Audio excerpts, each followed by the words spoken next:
नमस्कार मित्रो, माझ्या कायदेभान या लीगल चॅनलवर तुमचं स्वागत आहे। तर आजच्या व्हिडिओचा विषय आहे की माननीय औरंगाबाद खंडपीठाचा निर्णय आला आहे। त्याच्यामध्ये तुकडेबंदी कायद्याच्या अंतर्गत जे छोटे छोटे प्लॉट्सची रजिस्ट्री बंद करण्यात आली होती ते निर्बंध उठवण्याचे आदेश माननीय औरंगाबाद खंडपीठाने दिले आहे।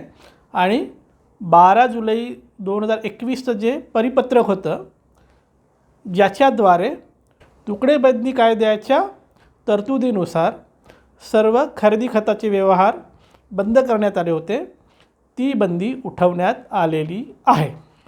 सगळ्यात पहिला प्रश्न, खूप लोकांना असं वाटत आहे की तुकडेबंदी कायदा रद्द करण्यात आला, तसं अजिबात झालेलं नाही आहे। आत्ता जे माननीय मुंबई हायकोर्टाच्या औरंगाबाद खंडपीठाने जो जजमेंट दिला आहे, जो निर्णय दिला आहे, त्याच्यामध्ये तुकडेबंदी कायद्यातील कुठल्याही तरतुदीला हात लावण्यात आलेले नाही। तुकडेबंदी कायद्यातील सर्व तरतुदी, सगळे निर्बंध जशाच्या तशा आहेत। त्या कायद्याबद्दल माननीय हायकोर्टाने कुठलाही निर्णय दिला नाही, कुठलाही बदल करण्यास सांगितलेला नाही। त्यामुळे तो कायदा जशाचा तसा लागू आहे, त्यात कुठलेही बदल झालेले नाही। मग आता कालपासून जी बोंब चालू आहे की तुकडेबंदी कायदा उठलं तसं काही झाले नाही। ती काय आहे मी सांगतो तुम्हाला। आपल्याकडे एक कायदा आहे, इंडियन रजिस्ट्रेशन ॲक्ट। हा कायदा आहे केंद्र सरकारचा। तर या कायद्यामध्ये 2 सेक्शन आहेत, सेक्शन 34 आणि सेक्शन 35। सेक्शन 34 काय म्हणतं की जो माणूस दस्त नोंदणीसाठी येतो त्या माणसाची आयडेंटिटी त्या सब रजिस्ट्रारने करायची। ती जर त्याला पटली आयडेंटिटी तर त्याने दस्त नोंद करावं, हे सेक्शन 34मध्ये आहे।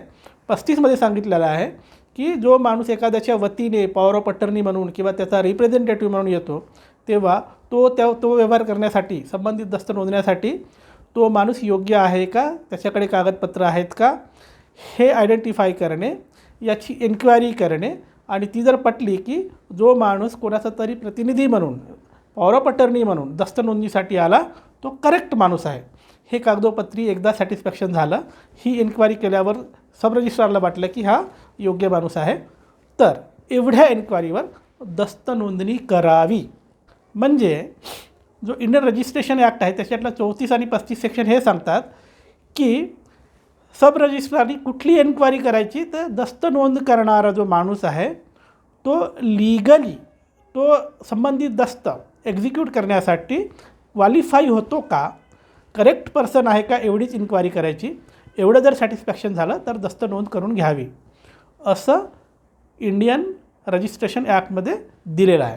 आता घोळ काय झाला आहे, महाराष्ट्र शासनाने महाराष्ट्र रजिस्ट्रेशन्स रूल्स 1961 नावाचे रूल्स तयार केले। त्याच्यामध्ये रूल नंबर 44 घातला।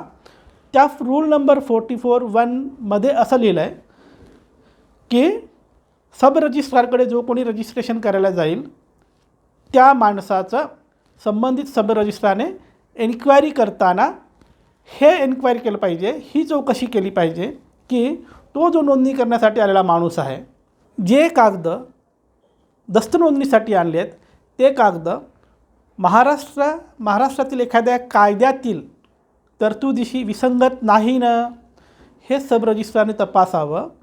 आणि एखाद्या केंद्राच्या कायद्याशी ते दस्त विसंगत नाही ना, हे सब रजिस्ट्रारने तपासावं। त्याचबरोबर आवश्यक असेल तिथे या माणसाने, नोंदणीसाठी जो आला त्या माणसाने महाराष्ट्र शासनाच्या संबंधित अधिकाऱ्याकडून त्या दस्ताच्या नोंदणीसाठी आवश्यक असलेली NOC आणलेली आहे की नाही याची एन्क्वायरी करावी।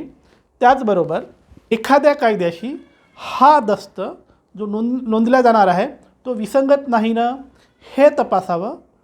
या सगळ्याचं समाधान झालं तर त्या सब रजिस्ट्रारनी संबंधित दस्त नोंद करावी, अशी तरतूद महाराष्ट्र शासनाने कुठे केली, हे जे महाराष्ट्र शासनाने रूल बनवले ना, महाराष्ट्र रजिस्ट्रेशन रूल 1961, या रूलमध्ये रूल नंबर 41(1) मध्ये हे बनवलं आहे।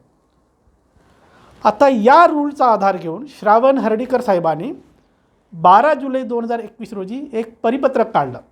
काय म्हटलं की तुकडाबंदी कायद्याचं उल्लंघन करणारे जर दस्त सब रजिस्ट्रारकडे नोंदणीसाठी आले तर असे दस्त नोंदणी करू नका असं परिपत्रक IGRनी सगळ्या सब रजिस्ट्रारच्या नावाने काढलं. जेव्हा औरंगाबाद हायकोर्टाच्या पुढे ही केस केली तर हायकोर्टापुढे हेच ठेवण्यात आलं की महाराष्ट्र शासनाला 1961मध्ये जे त्यांनी रूल केले, रजिस्ट्रेशन रूल तयार केले, ते रूल तयार करण्याचा अधिकार नाही. आणि जर ते रूल केले तर त्या रूलमध्ये अशी कुठलीही तरतूद घालता येत नाही जी केंद्राच्या कायद्याला विसंगत जाईल. मग कोर्टापुढे हेच मांडण्यात आलं की सेक्शन 44 जो आहे 44 आहे, जे महाराष्ट्र रजिस्ट्रेशन रूल्समध्ये घालण्यात आलं, तो सेक्शन काय म्हणतो 44 की सब रजिस्ट्रारनी दस्त नोंदणीसाठी आलेल्या दस्ताची एन्क्वायरी करावी. काय काय करावी? तो दस्त कुठल्या कायद्याशी विसंगत आहे का, त्याचे NOC आणले आहेत का, वगैरे वगैरे चौकशी करावी. अशी प्रोव्हिजन महाराष्ट्र शासनाने 1961च्या रूलमध्ये सेक्शन 44मध्ये घातली. कोर्टामध्ये हाच वाद झाला की जो केंद्राचा ॲक्ट आहे, द इंडियन रजिस्ट्रेशन ॲक्ट, हा पॅरेंट ॲक्ट आहे. पॅरेंट ॲक्ट एन्क्वायरीबद्दल सेक्शन 34 आणि 35मध्ये काय म्हणतो की जो माणूस दस्त नोंदणीसाठी सब रजिस्ट्रारकडे येतो त्याची एन्क्वायरी सब रजिस्ट्रार सेक्शन 34 आणि 35च्या अंतर्गत करू शकतो. आणि ती एन्क्वायरी किती राहील त्याचं लिमिटेशन ठरवलेलं आहे. दस्त नोंदणीसाठी आलेल्या माणसाची आयडेंटिटी कन्फर्म करणे एवढीच पॉवर सब रजिस्ट्रारला आहे असं पॅरेंट ॲक्ट म्हणतं सेक्शन 34 आणि 35मध्ये. तर मग हा केंद्र सरकारचा ॲक्ट असा असताना राज्य सरकार मध्येच 61मध्ये नवीन पिल्लू काढतं आणि सेक्शन रूल 44मध्ये असं म्हणतं की बऱ्याच NOC आणि कॉन्ट्ररी नाही ना कुठल्या कायद्याला, हे सगळं पण एन्क्वायरी केलं पाहिजे. अशी जी तरतूद घातली आहे राज्य सरकारनी, ही तरतूद व्हॅलिड आहे का, हे औरंगाबाद हायकोर्टामध्ये याच्यावर आर्ग्युमेंट झालं. तेव्हा हे ठरलं की मुळात असं जरी काही बदल करायचा असेल रजिस्ट्रेशन ॲक्टमध्ये तर राज्य सरकारला करता येत नाही. जो पॅरेंट ॲक्ट आहे, पॅरेंट ॲक्ट म्हणजे कुठला, इंडियन रजिस्ट्रेशन ॲक्ट, हे कुठे बनतं, केंद्र सरकार बनवतं. केंद्र सरकारने तसं अमेंडमेंट केलं पाहिजे तर चालू शकतं. जे सबऑर्डिनेट हाऊस जे आहे म्हणजे महाराष्ट्र विधानसभा, या सबऑर्डिनेट हाऊसला पॅरेंट ॲक्टच्या विसंगत जाणारी तरतूद करण्याचा अधिकार नाही. त्याच्यामुळे माननीय औरंगाबाद हायकोर्टाने, खंडपीठाने सेक्शन 44 आहे तो स्क्वॉश केला, तो डिलीट केला. आता काय झालं, जर हा सेक्शनच स्क्वॉश होतो तर या सेक्शनच्या अंतर्गत 12 जुलै 2021ला जे श्रावण हर्डीकरनी परिपत्रक काढलं की तुकडेबंदी कायद्याचं उल्लंघन करणारे दस्त जर दस्त नोंदणीसाठी रजिस्ट्रारकडे आले असतील, सब रजिस्ट्रारकडे आले असतील तर ते नोंदणी करू नका असं जे परिपत्रक काढलं होतं 12 जुलै 2021ला. त्या परिपत्रक काढण्यासाठी ज्या सेक्शनच्या अंतर्गत IGRला पॉवर मिळाले होते तो सेक्शनच उडाला. म्हणजे कुठला सेक्शन उडाला, सेक्शन 44 उडाला. कोणाचा, महाराष्ट्र शासनाचा. का उडाला?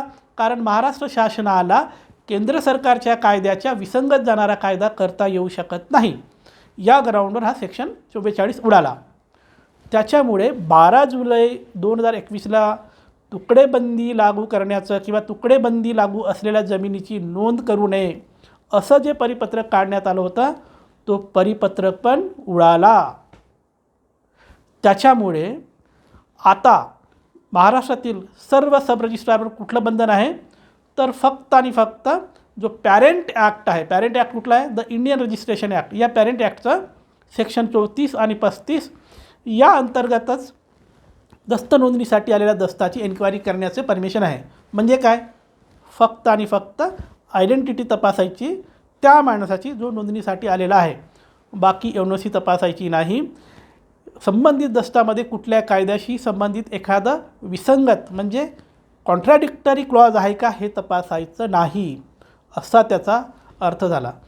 म्हणजे तुकडाबंदी कायद्याचं उल्लंघन करणारा दस्त जरी सब रजिस्ट्रारच्या पुढे तुम्ही ठेवलात तर ते दस्त त्याला नोंद करावं लागेल, कारण त्या दस्तातील एखाद्या कायद्याशी विसंगत होणारे कॉन्ट्राडिक्टरी क्लॉज तपासण्याचा हक्क सेक्शन 34 देत नाही, सेक्शन 35 देत नाही. हे हक्क कोण द्यायचा? महाराष्ट्र शासनाचा रूल 44 द्यायचा. पण हा रूल आता राहिला का? उडाला आहे. का उडाला आहे? कारण केंद्र शासनाच्या कायद्यामध्ये महाराष्ट्र शासनाला तरतूद करता येत नाही किंवा महाराष्ट्र शासनाची तरतूद केंद्र सरकारच्या कायद्याशी विसंगत असणारी असू शकत नाही. त्यामुळे सेक्शन 44 गेला आहे. त्याच्यामुळे महाराष्ट्र शासनाने इंडियन रजिस्ट्रेशन ॲक्टला विसंगत जाणाऱ्या ज्या काही तरतुदी केल्या त्या सगळ्या उडाल्या आहेत. त्याच्यामुळे आता सब रजिस्ट्रार तुमचं दस्त नोंद करू शकतो जरी तो महाराष्ट्र शासनाच्या कायद्याशी विसंगत असला तरी. आता महत्त्वाचा प्रश्न येतो की आम्हाला सगळ्याला हे सगळे कायदे कानून समजून घ्यायचं नाही. आम्हाला सोपा प्रश्न आमचा असा आहे की आम्हाला जमीन घ्यायची आहे, घर बांधायचं आहे. हा प्रश्न सुटला का? हा असेल कळीचा मुद्दा.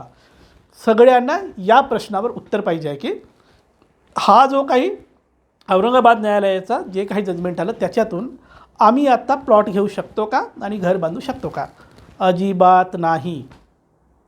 कारण तुकडेबंदी कायद्याचं कुठलंही कलम माननीय हायकोर्टाने स्ट्रक डाऊन केलेला नाही आहे.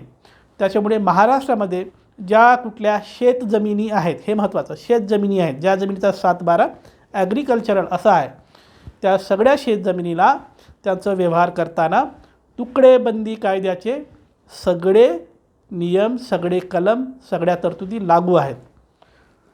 मग या जजमेंटचा फायदा काय झाला? फायदा तुम्हाला काहीच नाही झाला.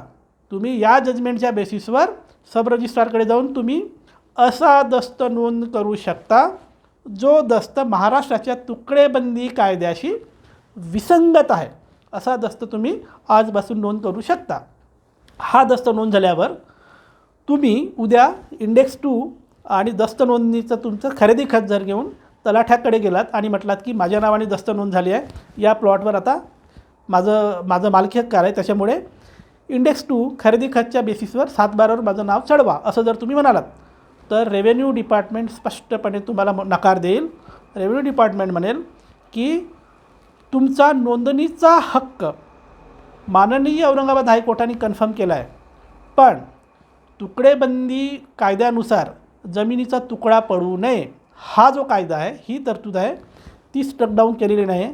त्याच्यामुळे जरी तुमच्याकडे खरेदी खत असेल, जरी तुमच्याकडे इंडेक्स 2 असेल, तरी त्या बेसिसवर, या 2 दस्ताच्या बेसिसवर 7/12वर तुमचं नाव चढणार नाही जर तुम्ही खरेदी केलेली जमीन ही प्रमाणभूत क्षेत्रापेक्षा कमी आहे. आता प्रमाणभूत क्षेत्र म्हणजे काय? आमच्या पुणे जिल्ह्यामध्ये ते 10 गुंठ्याचं आहे. त्या 10 गुंठ्याच्या खालचं जर तुम्ही किंवा 10 गुंठ्यापेक्षा कमी जमीन खरेदी केलात आणि ती जर शेतजमीन असेल तर तुमचं खरेदी खत होईल, पण तुकडेबंदी कायद्याचं व्हायोलेशनमुळे तुमच्या 7/12वर नाव चढणार नाही. तर हा आहे फरक या जजमेंटचा. थोडक्यात केंद्र शासनाच्या किंवा केंद्र सरकारच्या कायद्याशी विसंगत तरतूद असल्यामुळे महाराष्ट्र शासनाची तरतूद स्ट्रक डाऊन झालेली आहे. त्यामुळे तुमचं दस्त नोंदणं होईल, रजिस्ट्रेशन होईल, पण तुकडाबंदी कायद्याला हात न लावल्यामुळे, त्याच्या सगळ्या तरतुदी जशाच्या तशा असल्यामुळे त्या अंतर्गत रेव्हेन्यू डिपार्टमेंट जेव्हा तुम्ही 7/12वर नोंद घालण्यासाठी जाणार, 7/12वर नोंद होणार नाही.